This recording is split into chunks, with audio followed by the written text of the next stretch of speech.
بسم اللہ الرحمن الرحیم۔ عقیقہ رہ گیا ہے اور ایک فوت ہو چکا ہے، کیا اس کا عقیقہ کر سکتے ہیں؟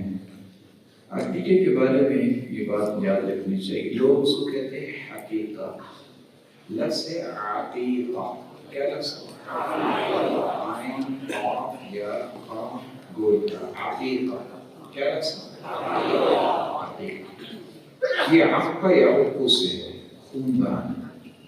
حدیث میں آتا ہے یعق عنہ یوم السابعین، جب اللہ تعالیٰ اولاد دے تو 7ویں دن عقیقہ کرنا چاہیے، ویسن ویحلق، اور 7ویں دن نام رکھنا چاہیے، اس کے سر کے بالوں کو صاف کرنا چاہیے۔ دوسری بات میں آتا ہے ویتصدق بمثلہ، جتنے بال اتنے اس کے برابر وزن کر کے تو انسان کو چاندی صدقہ کرنی چاہیے۔ آپ دوسرے تیسرے دن بھی نام رکھ سکتے ہیں جیسے کہ حدیث سے ثابت ہے، لیکن 7ویں دن ضرور نام رکھیں۔ آپ عقیقہ 7ویں دن کریں۔ صحیح الجامع کی روایت ہے کہ 7ویں دن میسر نہیں آ سکا تو 14ویں دن کریں، اگر پھر بھی میسر نہیں آ سکا تو 21ویں دن کریں، اگر پھر بھی میسر نہیں آیا تو پھر زندگی میں جب میسر آئے گا۔ لیکن یہ بات یاد رہنی چاہیے کہ الغلام مرہون بعقیقتہ، جب تک بچے کا عقیقہ نہیں ہوتا اس کی نیکی گروی رہتی ہے، رکی رہتی ہے۔ تو یہ بہت بڑی مہربانی ہے۔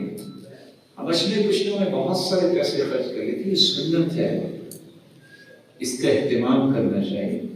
لیکن کچھ لوگ کیا کرتے ہیں قربانی میں، بس یہ ہم نے گائے لے لی ہے تو خیال تھا کہ چلو قربانی بھی ہو جائے تو عقیقے بھی 3-4 جڑے ہوئے وہ بھی ہو جائیں۔ میرے بھائی ایسا نہیں ہوتا میرے محترم، عقیقے کے لیے 2 مستقل جانے چاہیے۔ گائے میں 7 حصے قربانی کے ہیں، جانے ہیں، آپ قربانی کے 7 حصے بھی کر سکتے ہیں، لیکن عقیقے کے لیے شاتان متکافئتان، حدیث میں آتا ہے 2 بکریاں کرو اور ایک جیسی، اور دوسری روایت میں آتا ہے ذکران ام اناسا، اگر دونوں بکریاں نہیں ملی تو مذکر مؤنث لے لو، بکرا بھی لے لو بکری بھی لے لو۔